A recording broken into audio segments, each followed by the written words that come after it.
हर बहू की कहानी। ये कहानी है उन समस्याओं पर जिसे हर बहू को फेस करना पड़ता है। माँ कैसी बात कर रही हो? शादी से डर लगता है मुझे। दीदी की हालत देख रही हो? क्या हालत है दीदी की? ठीक तो है। कहाँ ठीक है माँ, अब मैं कल ही तो गई थी उनके घर। ऐसे रह रही थी जैसे घर पर कोई चोर घुस आया हो। धीरे बोलो, सर पर पल्ला, और तो और सर नीचे रखो। अरे ना माँ, ये क्या जिंदगी है? देखा राधिका, इसे ही परिवार के संस्कार कहते हैं। तो क्या जीजा जी संस्कारी नहीं है? वो तो यहाँ ऐसे आते हैं जैसे तालिबानी अफगानिस्तान में घुसे हैं। तभी वहाँ जीजा आ जाते हैं। ये क्या है सासू माँ, घर का दरवाजा बंद रखा करे। कितनी बार बोला है लड़कियों वाला घर है आपका।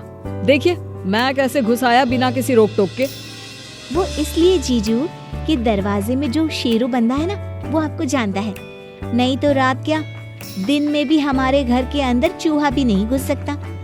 वैसे कैसे आना हुआ आपका? अरे चुप कर, जीजा जी है तेरे, उनका घर है, जब मर्जी आए। बोलती बहुत है ना ये। अरे इसकी जबान बंद करने का इंतजाम करने आया हूँ। सासू माँ, मेरे दोस्त के लिए लड़की ढूंढी जा रही थी। मेरी बीवी को देखकर उसने तो साफ साफ कह दिया कि उसे भी ऐसी ही लड़की चाहिए। अब लेकिन बेटा, ये मीरा से बिल्कुल अलग है। ये थोड़ी। देखिए सासू माँ, कोई बहाना नहीं चलेगा।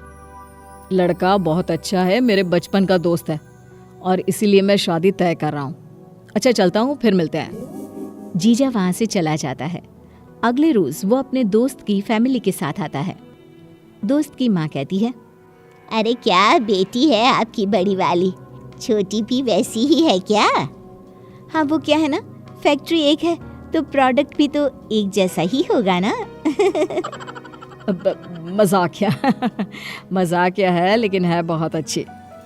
अच्छा, ऐसा क्या अच्छा कर दिया जीजा हम लोगों ने आपके साथ? देखिए मैं साफ साफ कह देती हूँ, अगर आप लोगों को दीदी की तरह की लड़की चाहिए तो मैं वैसे बिल्कुल भी नहीं हूँ। आप किसी और से शादी कर लीजिए, क्योंकि मैं खुले विचारों की लड़की हूँ। मेरा मानना है कि भगवान ने एक जिंदगी दी है तो खुलकर जियो। अरे क्यों उसे घूंघट और घर की चार दीवारी में खत्म कर दो। राधिका की बात से जीजा का दोस्त इम्प्रेस हो जाता है, लेकिन उसकी माँ, देखो बेटी, हम लोगों को तो घरेलू और सास ससुर की इज्जत करके रहने वाली बहू चाहिए, ना कि खुले विचारों वाली। तो ये रिश्ता हम लोगों को तो समझ में नहीं आया, इजाजत दे। सभी लोग खड़े हो जाते हैं कि लड़का बोल पड़ता है, अरे बैठो ना माँ, कैसी बात कर रही हो? राधिका सही तो कह रही है, मुझे भी बीवी चाहिए, कोई नौकरानी या गूंगी गुड़िया नहीं। बस फिर क्या था, राधिका को भी लड़का ठीक लगता है। लेकिन यहाँ से शुरू हो जाती है एक टकराव की कहानी सास और बहू की। और फिर कहते हैं ना, मियाँ बीवी राजी तो क्या करेगा काजी। शादी तो हो जाती है, लेकिन शादी के बाद नई जगह नींद कितनी जल्दी खुल जाती है ना। देखो तो वक्त क्या हो रहा है। अरे अभी तो 5 ही बज रहे हैं, चलो थोड़ा सो लेती हूँ। तभी सास की आवाज आती है, बहू, अरे ओ बहू, नहाकर कमरे से बाहर आ जाओ, जोत बत्ती का वक्त हो गया है। हे भगवान, इतनी सुबह उठना है? पहला दिन है, आज कर लेती हूँ, कल से बात कर लूंगी कि मैं इतनी जल्दी नहीं उठ सकती। नहा धोकर वो बाहर आती है कि ससुर बैठे होते हैं। सर पर पल्ला रख ले बेटा, ससुर बैठे हैं। कौन कहता है कि सास माँ और ससुर पिता होते हैं? अरे कभी किसी बेटी ने पिता से पर्दा किया है क्या? हे भगवान, रजत उठे तो बात करती हूँ। पूजा पाठ के बाद सास किचन में जाती है। माँ जी, क्या बनाना है? देख, सब्जी मैं बना देती हूँ।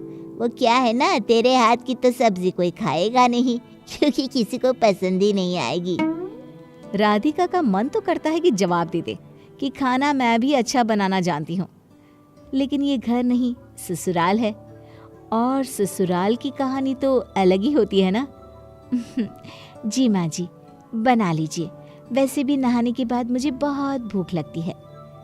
पूरा खाना बनाने के बाद बहू टेबल पर 4 प्लेट लगा देती है। सभी खाना खाने बैठ जाते हैं, लेकिन जैसे ही राधिका कुर्सी खसकाती है कि सास बोल पड़ती है, अरे, हम लोगों के खाने के बाद खाना खाना है, कुछ कम पड़ गया तो? राधिका पति की तरफ देखती है। कैसी बात कर रही हो माँ? वो क्या इस घर की सदस्य नहीं है? और वो बोल भी रही है ना कि उसे भूख लग रही है। माँ, ये बात ठीक नहीं है। हाँ बेटा, सही कह रहा है तू। बैठ बहू, खाना सब साथ में खाएंगे।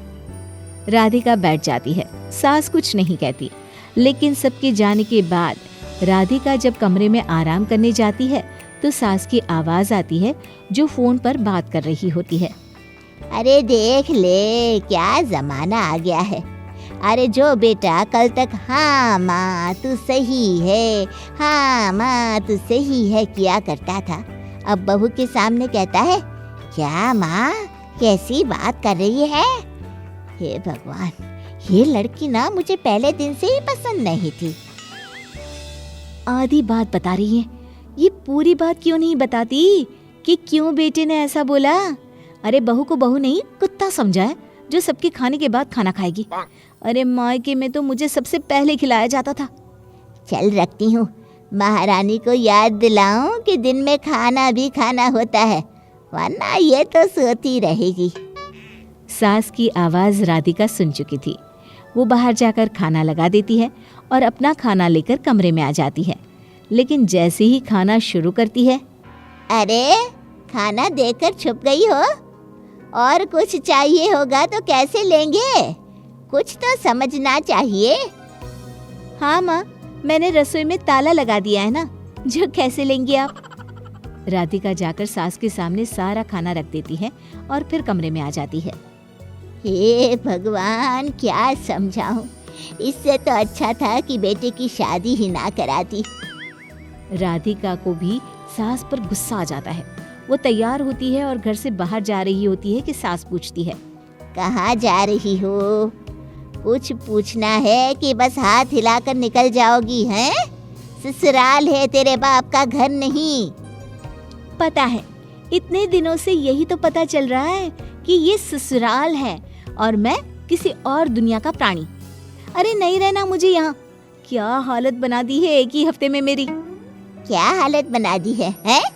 इंसानों वाला ही तो काम करवा रही हूँ और हर बहू करती है ये काम। हाँ, लेकिन क्या बहू इंसान नहीं होती? अरे जो कल तक सुबह 9 बजे उठती थी वो एक ही दिन में 5 बजे उठने लगे। जो कल तक माँ के पीछे खाने के लिए रोती थी वो सबके खाने के बाद आखिर में खाना खाए।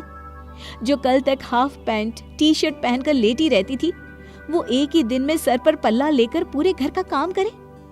अरे माँ जी, माना की शादी की है, लेकिन वक्त तो दीजिए।